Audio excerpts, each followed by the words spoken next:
47-year-old Brett David Hill was due to appear in Newcastle local court via video link today, but it never happened. Instead, solicitor Adrian Kiley addressed the courtroom, announcing he'd been asked to withdraw from the case. The court eventually heard that Hill will now be represented by Sydney law firm Ross Hill and Associate Solicitors. As the legal files are currently being transferred between firms, Magistrate Robert Stone adjourned the case for a further 4 weeks. The change in legal teams comes almost 4 months after Hill was charged with kidnapping and sexually assaulting an 11-year-old girl who was on her way to a Newcastle school.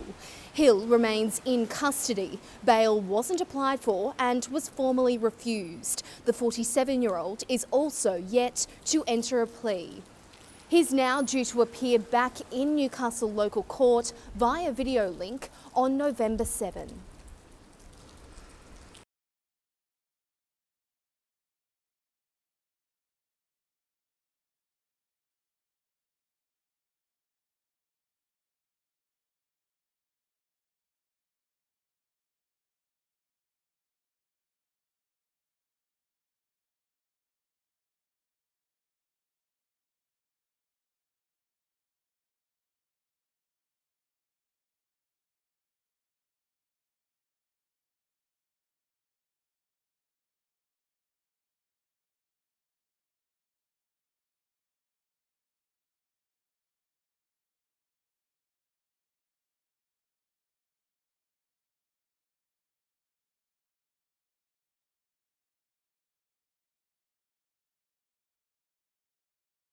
They've suffered years of challenges. Now they say that reforms designed to address an over-allocation of shares in commercial fishing have left them at breaking point.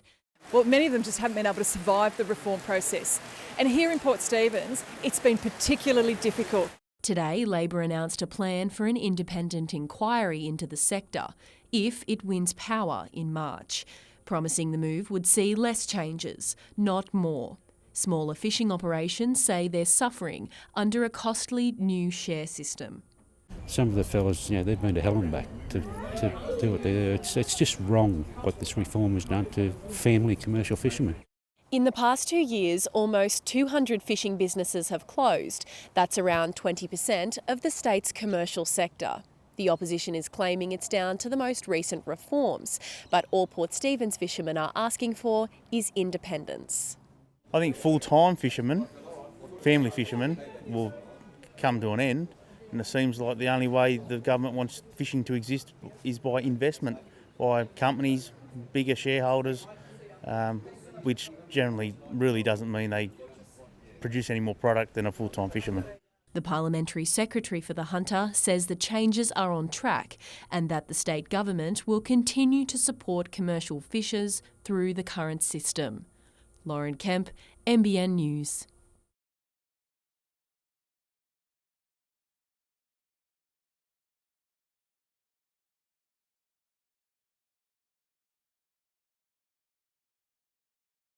Smoke billowing from a building as they arrive.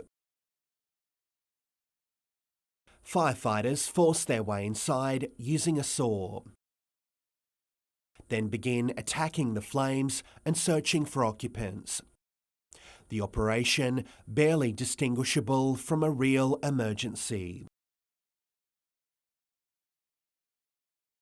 The drill was conducted outside Rutherford Fire Station today using a purpose-built simulator, one of 7 being rolled out across New South Wales. The effort that Fire and Rescue are going to provide more training facilities right across the state is really impressive and only enhances community safety. The modular system can be reconfigured to prepare crews for anything they could confront on duty. The beauty of these is that they're multifaceted. There's numerous different drills that we can do on those. We can make them as drug labs, things like that, so we can do hazmat capability in there. It looks really simple, but the technology involved in the apparatus is amazing. Fire and Rescue hopes its Hunter personnel can train using the simulator each month. The service also plans to invite other agencies along. We can complement each other's skills, we can enhance each other's skills, and we can, build that development up. Sam Burbury, NBN News.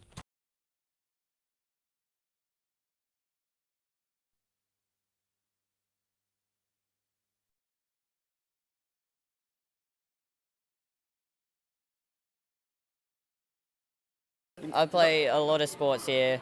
So I do the gymnastics, I did boxing downstairs with my friend, I did the archery, I did the multi-sport. I don't know what I'd do without it. I'd be lost. I really would. It's just a pleasure to see that such an influence of the PCYC and the police have on such a young individual and smart individual.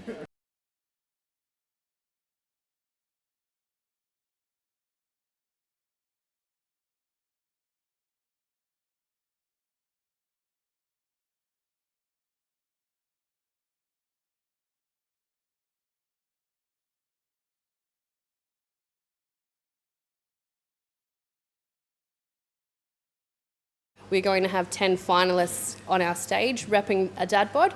We aim to celebrate the dad bod in their true form, and our 10 finalists will be battling it out to be Newcastle's ultimate dad bod.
Ryan Callanan is in the form of his life and took just minutes to show it in the opening round.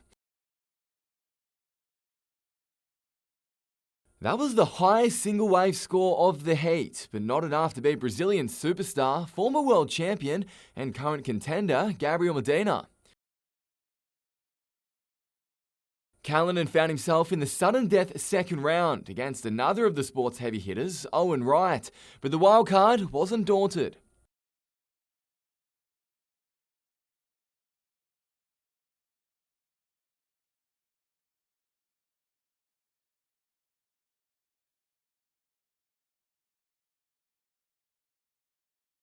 His next was one of the highest scoring of the entire day. Wright rolled the dice, but it still wasn't enough.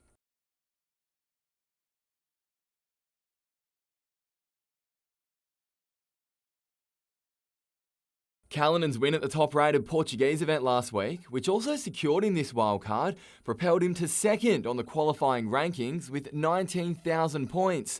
Last year, the cutoff for the championship tour was 16,000. 19,360 points on the QS rankings. He's back on tour, man. You're back on the Dream Tour. How's that feel? Yeah, I don't want to count my chickens before they hatch, but Come on. that's the talk of the town that I'm hearing at the moment, which is really exciting for me. It's been really overwhelming, the amount of support I've had just from the win and stuff like that, but the messages I've had coming in and everything, it's blown me away, and I didn't expect anything like that from a victory, but that was almost more special to me than the win.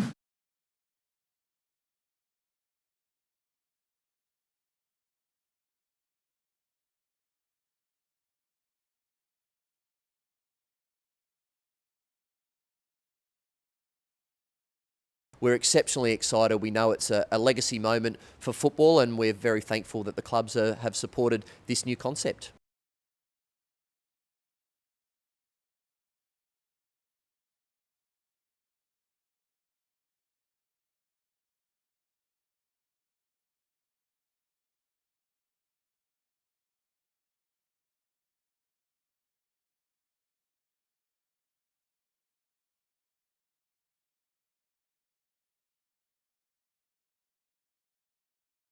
They're a very handy team. I've played in Tasmania probably 3 or 4 times now. But yeah, they've got a few Kookaburras as well, which will be a good matchup.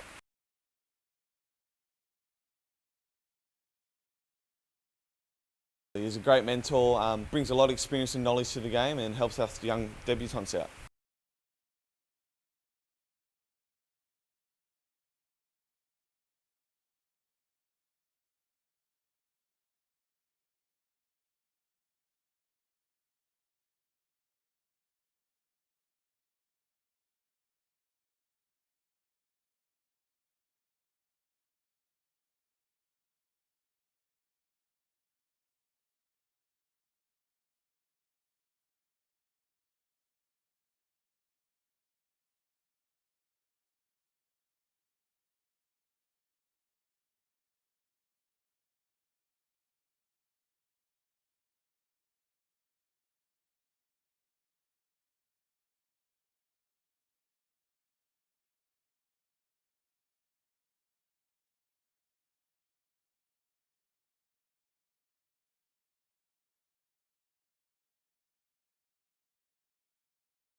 Clouds may have been lingering overhead, but there was plenty of colour in King Edward Park. Headspace Newcastle hosting a rainbow walk celebrating National Headspace Day. This year's theme is to add a little colour to your day, and so on this grey day, that's what we're attempting to do.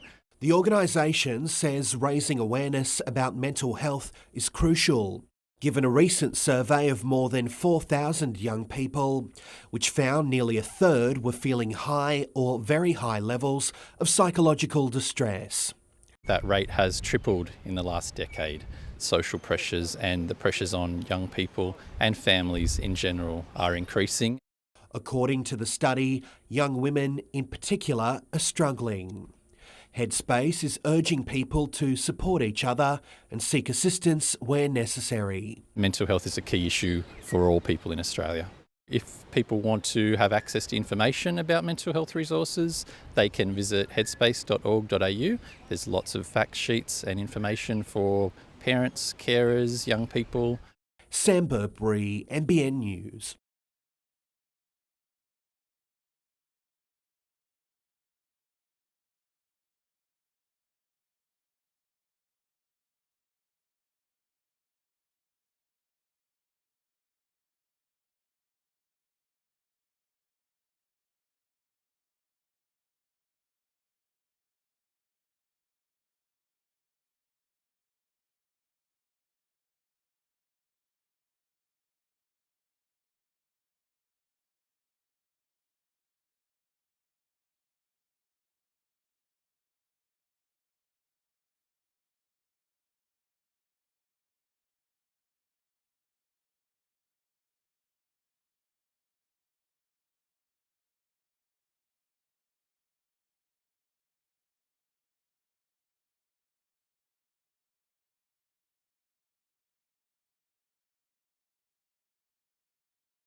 Lake Macquarie is becoming more and more a sports hub for the entire Hunter region, so this will add to that.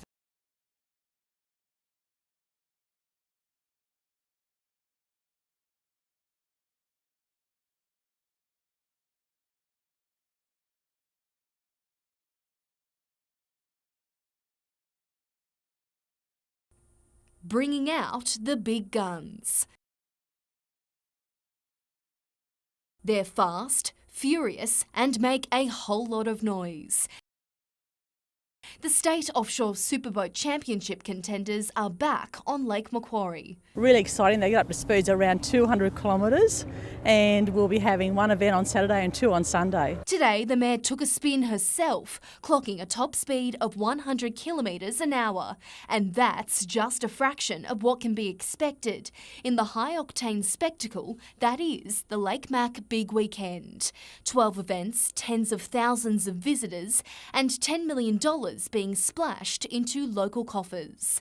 Well, it means that families can come out and have a look and enjoy the weekend, and it also puts us on the map. Oh my God, look at Lake Macquarie. It's just the best viewing area you could ever ask for. People can line the shore and see the entire race from just about anywhere between Warners Bay and Marmont Point Marina. The action's not just on the water. There'll also be a thrilling air race display from Matt Hall's team. There's car shows, there's food and wine festivals, there's just everything for everybody. Including high-speed jet ski racing. NBN News went along for the ride, and trust us, it packs a punch. Samantha Long, NBN News.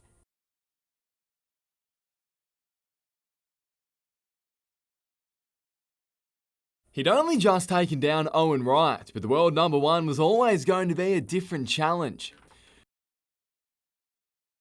The Brazilian, hunting for his maiden world title, stormed to a commanding lead,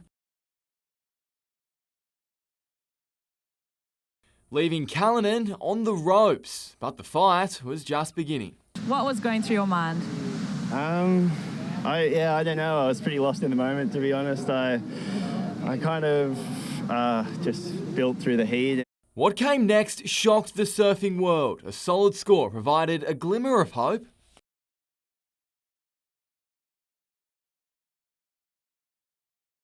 Then the defining moment.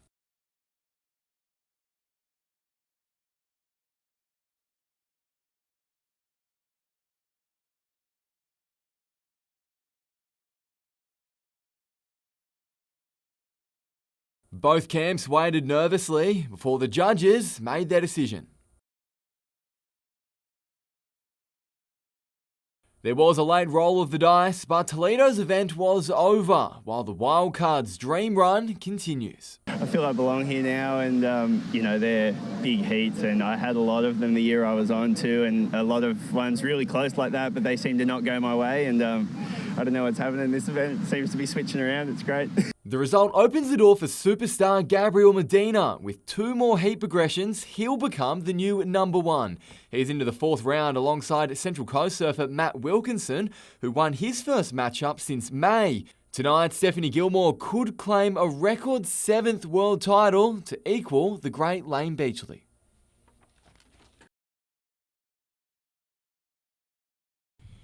He hit the ground running, and it seems Jair is getting up to speed in time for season kickoff.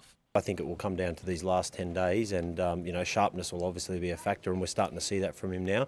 But I think we'll definitely see Jair in some part throughout that first game. After arriving just 4 weeks ago, the strike weapon has been racing the clock. He's been coming in 2, sometimes 3 times a day with the conditioning staff, doing extras. He's gone above and beyond, the expectation, and that's what we want from our foreigners, because ultimately they can be the difference. Jair hasn't been given the luxury of the game time that the others have, but we're seeing on the training paddock what he's capable of. He's 2-footed, he's sharp, he's got great touches, he can dribble, he's got a little bit of everything, which really excites me. A final decision on Jair and the rest of the round 1 side will likely be made after tomorrow's intra-club trial. No matter who makes the cut, Zane, who's been through the highs and lows of the Jets, believes a platform has been laid for success. I think the pre-season's actually been a lot stronger than what it was last year. We've got minimal changes to the squad. The quality that we've brought in is definitely equal to or better than what we had last year.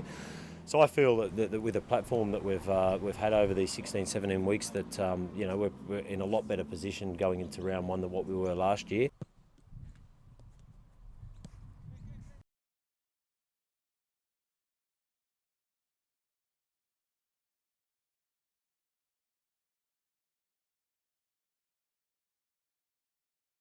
You just got to get out there and play as good as you can, and then get ready for the bigger events at the end of the year, which is a lot of the bulk of the money, where you need to compete and play well.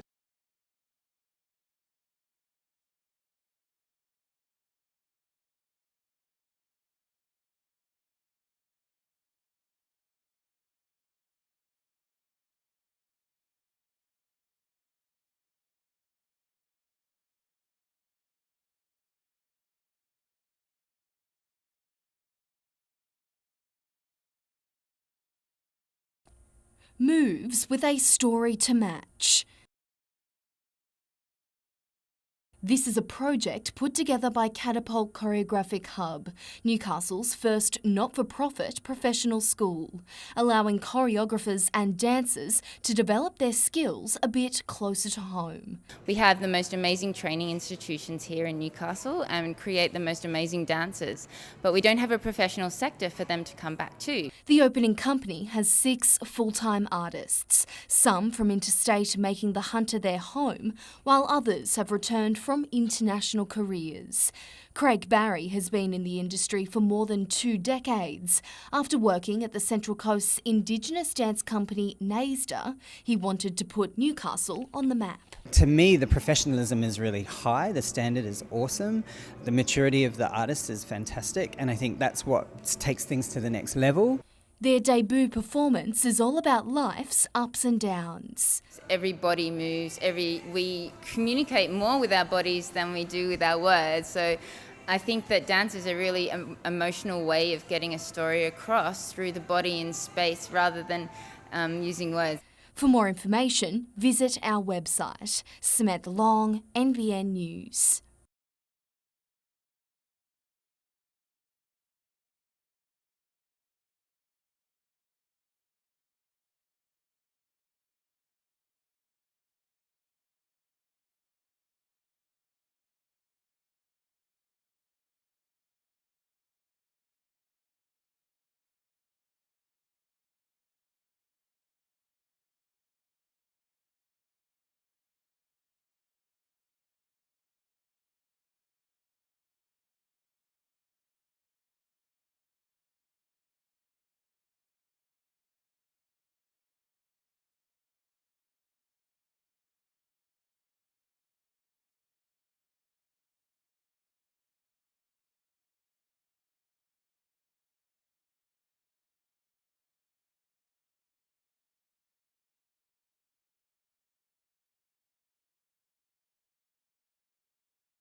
Many families don't know about this issue because we're trying not to worry them right now until we have an actual answer. As we head into the new school term, there are going to be students left at school, or fees will have to be hiked up at short notice to families.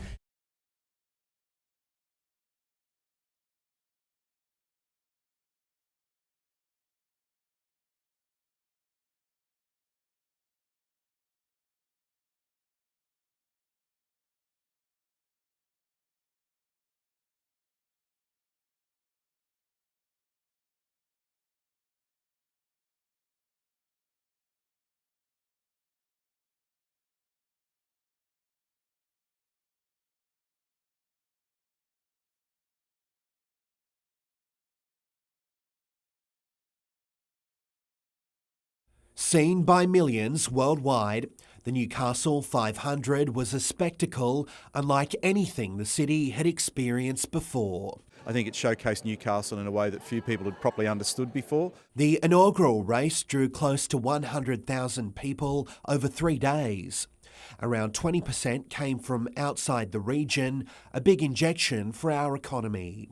Organisers hope to draw a similar or even bigger crowd next month when the season-ending event returns. There's music, there's food, there's a party atmosphere, the behaviour's outstanding. There's a whole lot of reasons for this thing to be successful, and I think that's one of the things that probably to some degree came as a surprise to this community. This year, the off-track entertainment stretches further into the suburbs.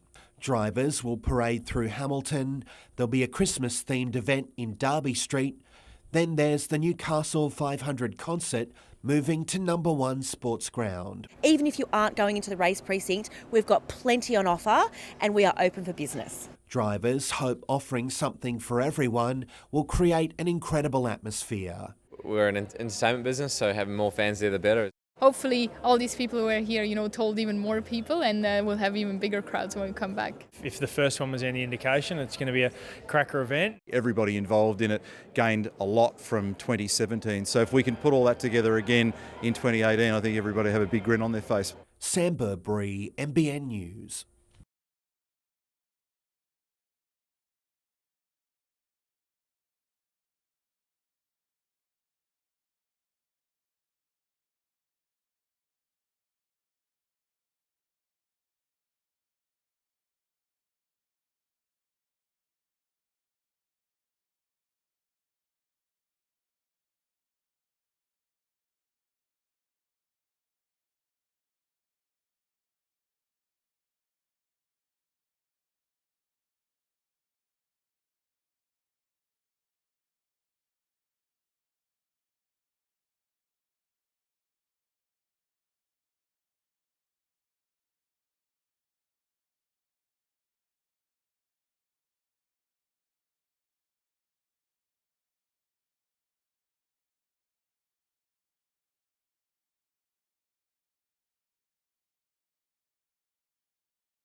From giant veggies to zombie brains. HMRI's Open Day was intentionally open-minded about medical research, keen to capture young hearts and minds. And it worked. Around 4,000 people queued to see the dozens of free exhibits and learn more about what makes the human body tick. It's for everybody in the community. So the kids, especially the kids who want to embrace kids and let them know that scientists are a little bit mad, but they're really fun people as well, and that you should embrace science. The Institute is at the forefront of research into lung disease and cancer. Today was about showcasing those achievements and teaching children about science in a way they're sure to remember. First stop, sneezes and slime at the Lung Loft. We learned, if you touch stuff, you have to wash your hands. Then it was reading brainwaves and learning about equipment essential for assessing stroke patients. But medical science delves a lot further down. The Lung Loft is a new feature, but we also have the poo room, which is very popular. HMRI hopes to see another record crowd next year. Lauren Kemp, NBN News.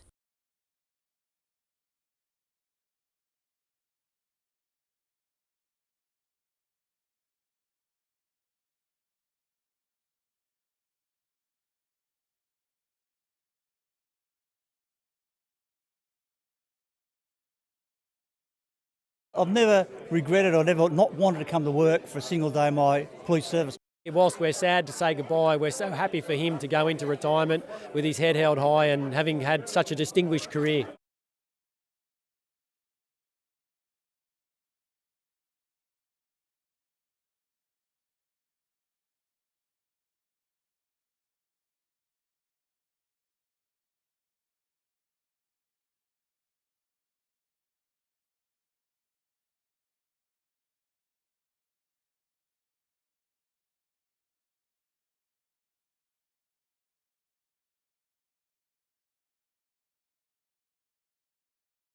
The girls just came off a really good experience and challenge in Europe, playing against two of the top, women's teams in the world in France and England, and a lot of the youngsters got some good game time, which is really valuable heading in towards World Cup next year.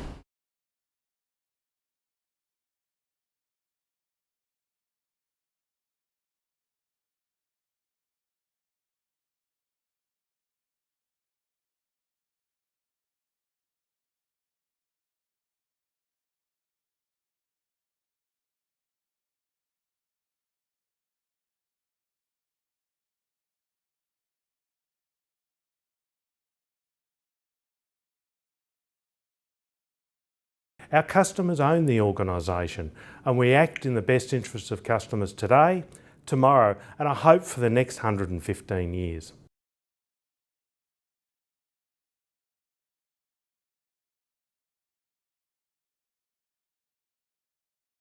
I am the Hold Up Award of self-congratulation. Who will receive this award?